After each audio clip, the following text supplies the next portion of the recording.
Hello everybody, this is Go Against the Tide TV from America. We are Polish television, but we have a special guest tomorrow, Congressman Thomas Massie from Kentucky. It's a pleasure and honor to have you in our Polish television. Well, it's an honor to have you here in the United States. I'm here, of course, with Pastor Paweł Chojecki, and I have a question, because you said that you came into politics after being engineering. But why? What is the cause of this, going into politics? Well, a lot of politicians are lawyers.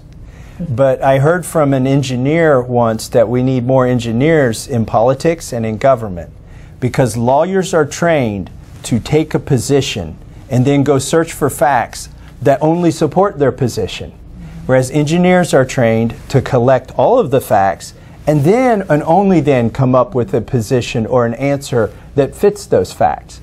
So the lawyers have it backwards and the engineers have it right, so we need more engineers in government. I will think about it, because I am an engineer too. Good, thank you. And during your speech on John Birch Society anniversary, you showed card for voting. Yes, I got it right here. Yes, and you said that it's not belong to you, but to whom? So that's right. I used this card on the floor of the House of Representatives. I put it in a machine and I register yay or nay or present. But this is not my card. It may have my picture on it, but this card is not mine. This card belongs to 750,000 Americans. That is the size of a congressional district. That's how many people I represent. So they are loaning me this card 2 years at a time, because our elections are every 2 years, and they trust me to make judgments for them, but ultimately this is their card and they can take it back. Amazing. We would like to have such politicians in Poland, isn't it? Yeah. And we've heard that you were talking with President Donald Trump, and you met him. And for our Polish people, it's very important to pass the message to President Donald Trump that we really love him in Poland, because when we came to the situation that he won, not Hillary Clinton, it was, I don't know how great to say joy. It. Joy in A celebration in our studio too. Because we thought that we will lost our country, because you're the light for the free world. And could you pass to the President Trump that he will, do and make America great again, and through this he will make Poland great again? That's an interesting point, and I will pass it to him, because the American media try to portray our president as unpopular in other countries. But for instance, I went to India last October, and in India they love President Trump. They have many of the same challenges with radical Islamic groups in India. They have the same problem with communist China. They have many of the same challenges that the United States faces, other countries face, and these are challenges that President Trump is taking head on. And so what I found when I traveled to India, I'm glad to hear is the same in Poland, that our president is actually popular in other countries as well. There was a research in the European Union countries, and there was the first place for Poland, because Polish people, 80% of Polish people have positive attitude toward America, and we are on the first place in the European Union.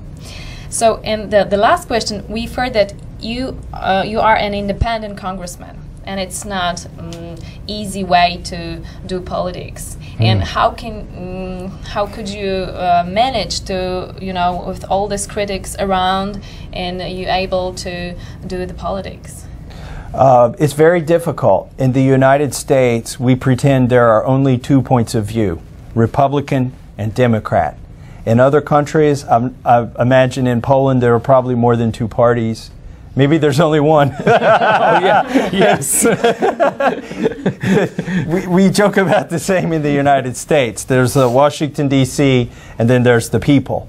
And so it is tough within your party to be independent because they want 100% compliance. Mm-hmm. I vote with my party 75% of the time. This statistic is on the internet. And that makes me the least faithful, and so they call me Mr. No. But I only vote no 25% of the time, yet to them that's not tolerable. But you can, the people that work for me in Kentucky, they thank me for taking my beatings in Washington, D.C., because otherwise they would be taking the beatings in Kentucky. Mm-hmm. Like, you are going to take a beating somewhere, and so you can either take your beating in Washington, or you can take it when you go back to see the people you represent, the ones who have loaned you the voting card. And so I prefer to take my beatings in Washington, D.C., so I can be popular back home, not just for popular sake, but to be appreciated for doing the job they sent me to do. Congressman. But you are faithful to American Constitution. 99. Yeah, 99%. Yes. That's, I don't know what the 1% is on the score. We're going to go look that one up. But I have 3 tests before I will vote for a bill. Number 1, is it faithful to the Constitution? Number 2, can we afford it? There's a lot of nice stuff we would like to do that may be constitutional, yet we cannot afford it. And number 3, is this really the role of the federal government? Or should the states, or the counties, or the cities, or the families be solving this problem? Now I also have a 4th test sometimes I have to apply. If it's a 2,000-page bill and it's this thick, and they want me to vote on it 8 hours after showing it to me, sometimes I have to vote no because I'm not able to answer those 3 questions. I'm not given time. Congressman, thank you so much for being with us. It's a pleasure to hear you, to listen to you, and to meet you. It will be an honor for our viewers to have you in Poland, and we invite you to Poland. I would love to come to Poland, especially I hear you have some very good engineers. Thank you very much. Thank you so much. It was Go Against the Tide TV studio from America, from John Birch Society anniversary. Goodbye. Do zobaczenia.